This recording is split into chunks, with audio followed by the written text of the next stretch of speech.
उनका काम लोगों को बांटने का, नफरत फैलाने का, हिंसा फैलाने का। हमारा काम लोगों को जोड़ने का, नफरत के बाजार में मोहब्बत की दुकान खोलने का।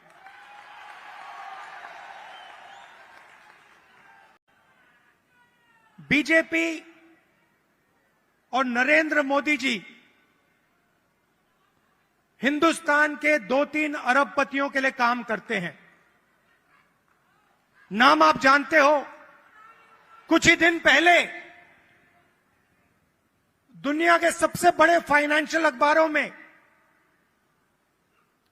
अदानी जी के बारे में कहानी आई, आर्टिकल छपा। दुनिया के सबसे बड़े फाइनेंशियल न्यूज़पेपर में लिखा था, अदानी जी जो नरेंद्र मोदी जी के करीब हैं, उन्होंने हिंदुस्तान से हजारों करोड़ रुपया बाहर देशों में भेजा और उस पैसे से स्टॉक मार्केट में अपने शेयर्स का दाम बढ़ाया और उस पैसे से अदानी जी आपकी जो पूंजी है, आपका जो इंफ्रास्ट्रक्चर है, आपके जो एयरपोर्ट हैं, सुना है अब रेलवे स्टेशन भी उनको दिए जाएंगे।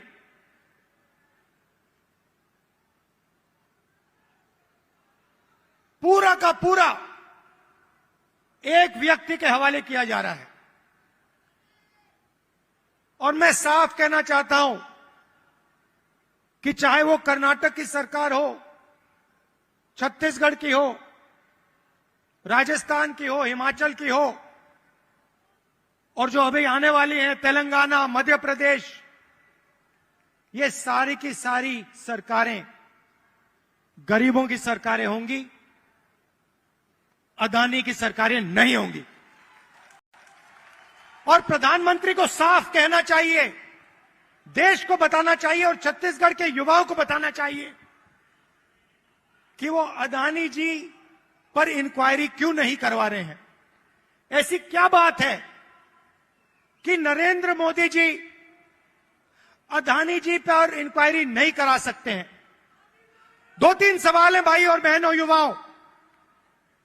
ये जो हजारों करोड़ रुपए हिंदुस्तान से बाहर गया, ये पैसा किसका था? पहला सवाल, ये अदानी जी का पैसा नहीं था, ये किसी और का पैसा था। किसका पैसा था? ये पहला सवाल है।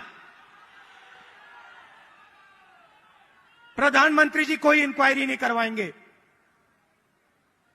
मैं आपको साफ कह देता हूं, हिंदुस्तान का प्रधानमंत्री अदानी जी पे कोई इंक्वायरी करा ही नहीं सकता, क्योंकि अगर उसका इंक्वायरी का नतीजा निकल गया तो नुकसान अदानी जी को नहीं होगा, नुकसान किसी और को होगा। छत्तीसगढ़ में हमने क्या किया? छत्तीसगढ़ में किसानों को धान के लिए सही दाम दिया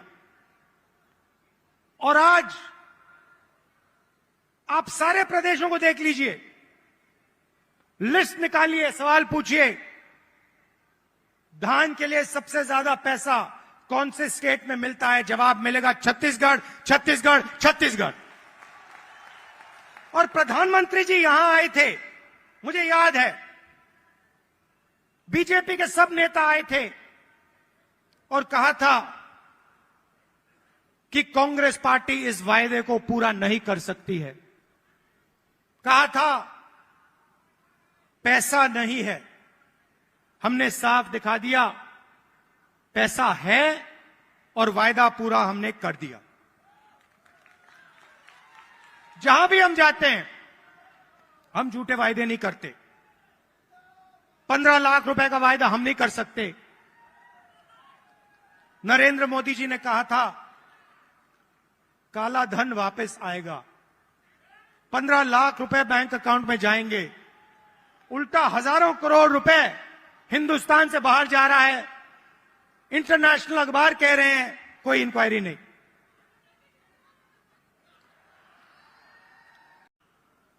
छत्तीसगढ़ के युवा जो हैं,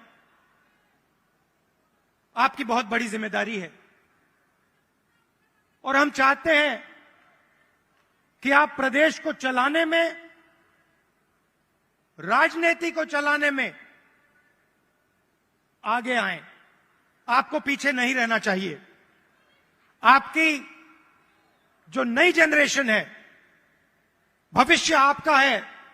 आने वाले समय में छत्तीसगढ़ आपका है और आपको आगे बढ़ना पड़ेगा। और इसीलिए हमने राजीव युवा क्लब आपके लिए बनाए हैं। हर क्लब को 1 लाख रुपए, 3 लाख युवाओं को क्लब में हमने जोड़ा है। और ये ऐसे नहीं जोड़ा है, मैं आपको साफ बताना चाहता हूं। हमने इसलिए जोड़ा है कि आप इस प्रदेश को चलाने में, इस प्रदेश को चलाने में आप भाग लें।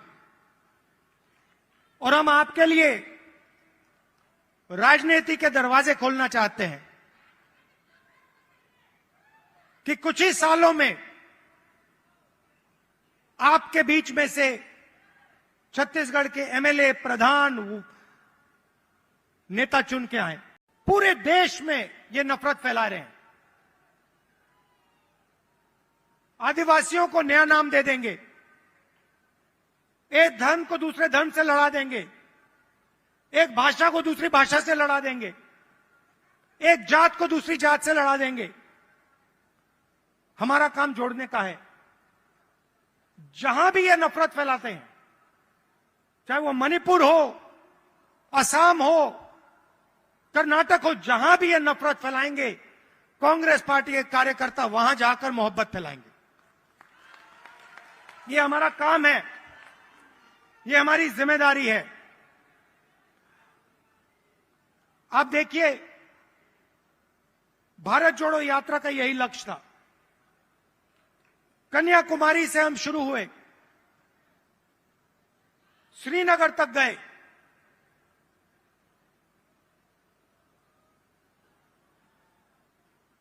मीडिया में इन्होंने, बीजेपी के लोगों ने हर रोज ये कुछ ना कुछ उल्टा सीधा बोलते हैं, नफरत फैलाते हैं। भारत जोड़ो यात्रा ने पूरे हिंदुस्तान को जोड़ने का काम किया। हर धर्म को, हर जात को, हर भाषा को हमने याद दिलाया कि आप सबसे पहले हिंदुस्तानी हो और आप सबको एक साथ मिलकर, मोहब्बत के साथ, इज्जत के साथ रहना है। यह यात्रा का मैसेज था और यह बहुत गहरा मैसेज था, नया मैसेज नहीं था, बहुत पुराना मैसेज है। सदियों से यहां पे छत्तीसगढ़ में और बाकी प्रदेशों में लोगों ने यह मैसेज दिया है और यही कांग्रेस पार्टी का और हिंदुस्तान का डीएनए है।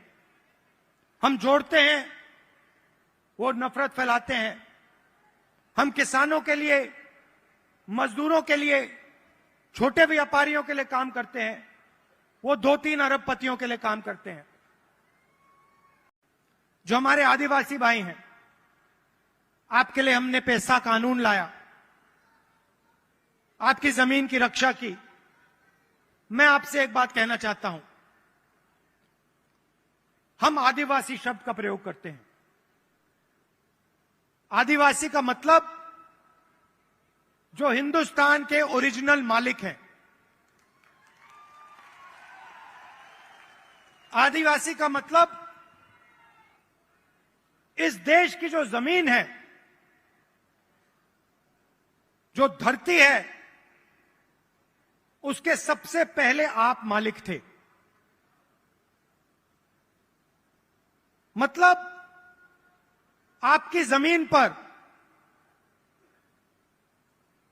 जंगल पर, जल पर आपका हक बनता है। बीजेपी ने एक नया शब्द निकाला है, वनवासी। इस शब्द का बिल्कुल दूसरा मतलब है। हम चाहते हैं कि आदिवासी युवा जो भी सपना देखना चाहें, देखें और उस सपने को पूरा करें। डॉक्टर बनना है, इंजीनियर बनना है, बिजनेस चालू करना है, लॉयर बनना है, जज बनना है, मैन्युफैक्चरिंग यूनिट शुरू करना है, सब चीजों में आपको शामिल होना चाहिए।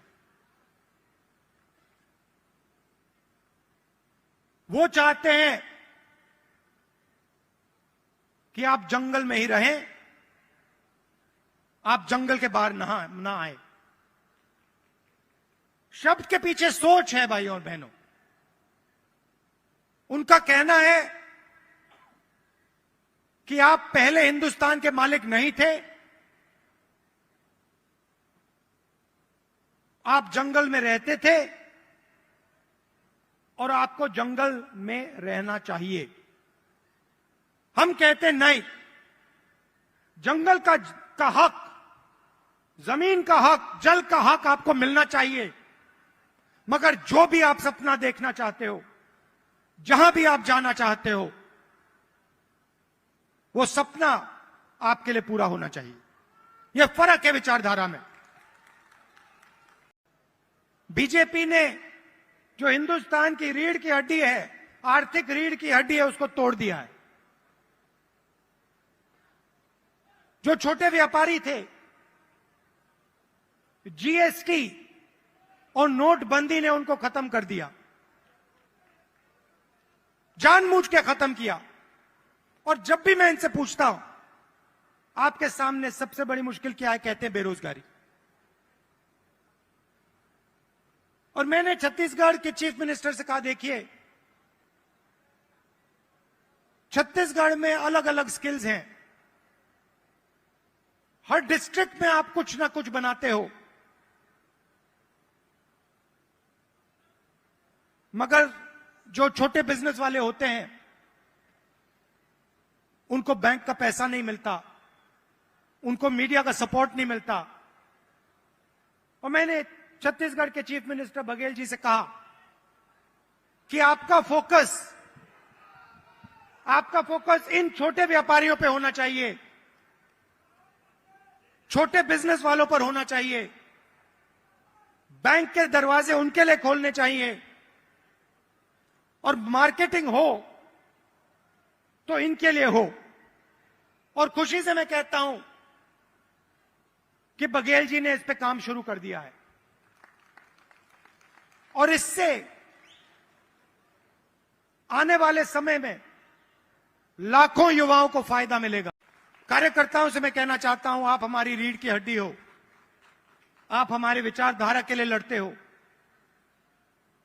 छत्तीसगढ़ में आपने हमें जिताया, राजस्थान में जिताया, कर्नाटक में जिताया, हिमाचल में जिताया, तेलंगाना में जिताओगे, फिर से छत्तीसगढ़ में जिताओगे, मध्य प्रदेश में जिताओगे, राजस्थान में जिताओगे।